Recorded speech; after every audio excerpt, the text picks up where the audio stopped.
Dear students, good morning. In today's lecture, we will study the remaining part of yesterday lecture, that is laws of Boolean algebra. Students, in this section, we have studied about 5 basic laws of Boolean algebra, that are enrollment law, identity law, idempotent law, complement law and double negation law. Students, discrete mathematics के इस class में आज हम बात करेंगे जो हमारे remaining laws हैं बूलियन अलजेब्रा के, उनके बारे में। कल हमने 5 लॉ देखे थे बूलियन अलजेब्रा के, और आई होप आप सबको समझ में भी आ गए होंगे अच्छी तरीके से, और आप लोगों ने उन्हें याद भी कर लिया होगा।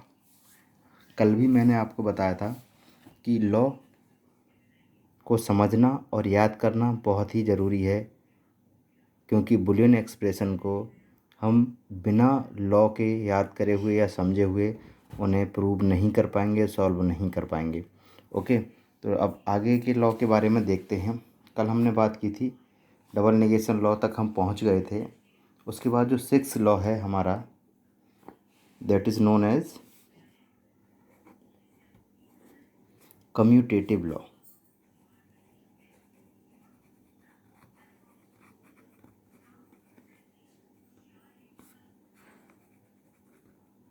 कम्यूटेटिव लॉ, इसमें क्या होता है कि a variable order does not matter in this law. Variable का जो ऑर्डर होता है वो मैटर नहीं करता है इस लॉ में। जैसे कि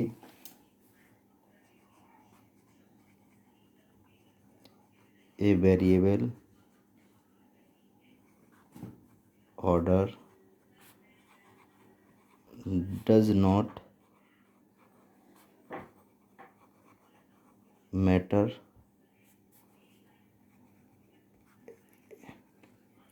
इन दिस लॉ।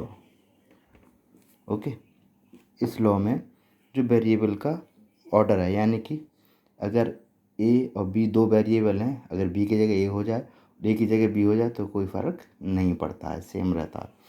जैसे कि that is A plus B equal to B plus A. इसी तरीके से A dot B equal to B dot A. Okay,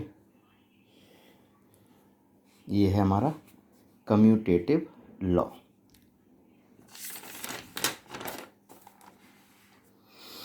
अब नेक्स्ट लॉ है हमारा associative law, that is 7th law.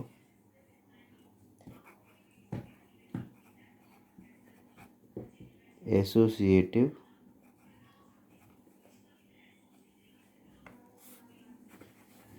Law.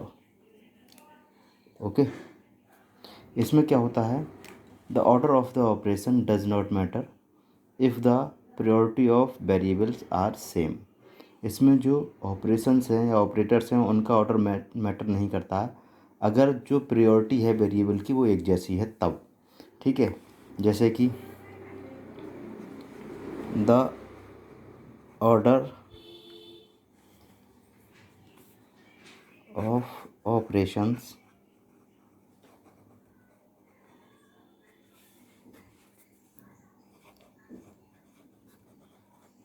does not matter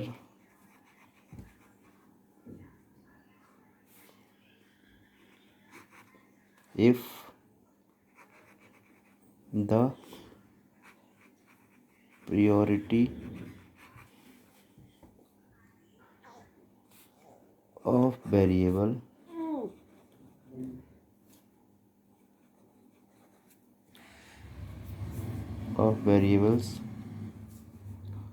are same, like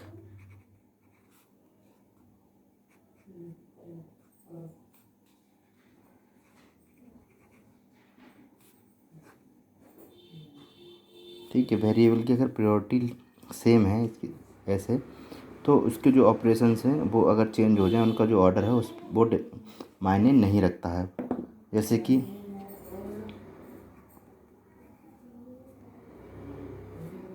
A plus B plus C, okay. और अगर इसका order हम change कर दें A plus B plus C, तो वो इक्वल होंगे दोनों। इसी तरीके से A dot B dot C and A dot B dot C, okay, clear. ये है हमारा एसोसिएटिव लॉ, ओके। अब हम बात करते हैं नेक्स्ट लॉ के बारे में, that is distributive law. That is distributive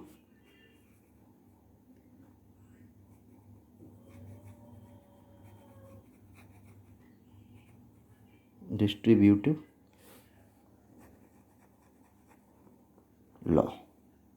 distributive law के बारे में बात करेंगे तो इस लॉ में क्या होता है, this law governs opening up of the brackets.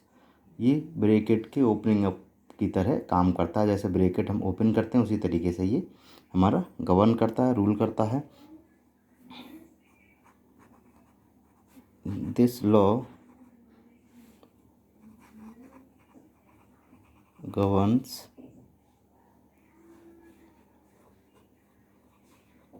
Opening up of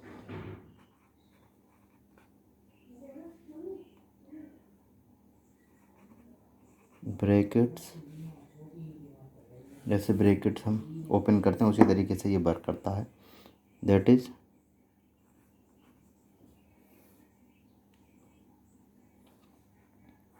A dot B plus C क्या हो जाएगा, A dot B plus A dot सी।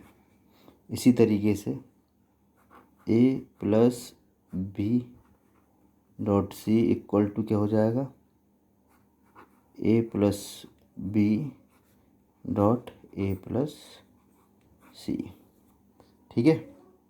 ये हमारा लॉ हो गया। अब हम बात करेंगे इसके बाद एब्जॉर्प्शन लॉ।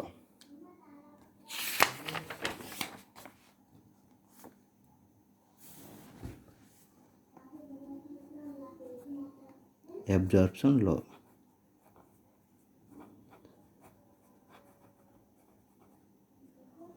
एब्जॉर्प्शन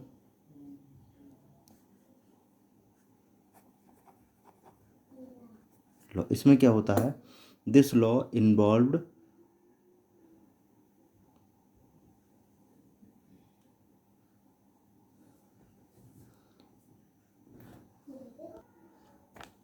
अब है एब्जॉर्प्शन लॉ। इसमें क्या होता है, इसमें होता है कि ये जो लॉ है वो involved in absorbing the similar variable, ठीक है। This law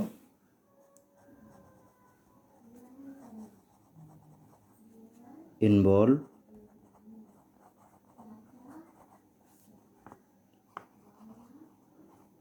absorbing the similar variable, ठीक है। सिमिलर वेरिएबल्स को ऑब्जर्व करने का काम इसका होता है लॉ का। जैसे कि ये लॉ के बारे में देखेंगे तो ये हो जाएगा ए डॉट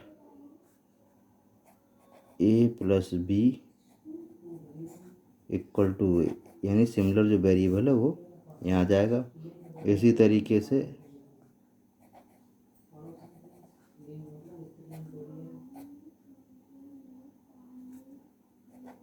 ठीक है, ये सिमिलर वेरिएबल हमारा ऑब्जर्व हो जाएगा। नेक्स्ट जो लॉ है हमारा वो है De Morgan's law.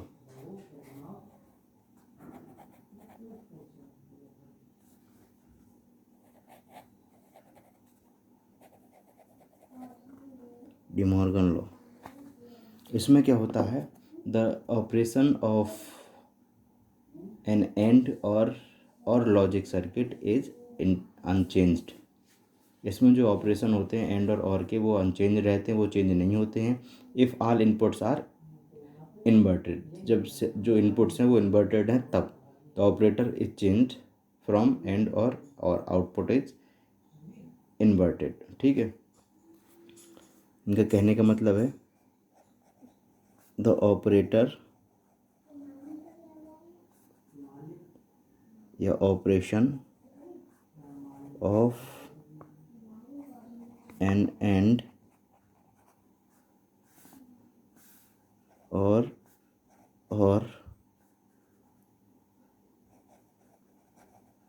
Logic circuit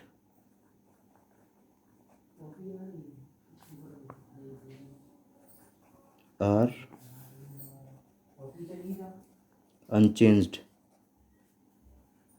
if all inputs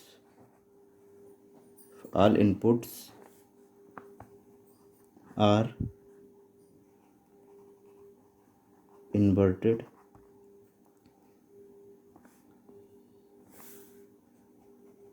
the operator is changed from and to or the output is inverted। Okay, ये क्या हो जाएगा, that is A dot B A complement plus B complement, A plus B complement equal to A complement dot B complement. तो ये हमारे हो गए laws, ये आपको याद करने होंगे सारे लॉ। तब आगे कल हम बात करेंगे बुलियन एक्सप्रेशंस को कैसे प्रूव किया जाता है। आज के वीडियो लेक्चर में इतना ही। Okay, thank you students.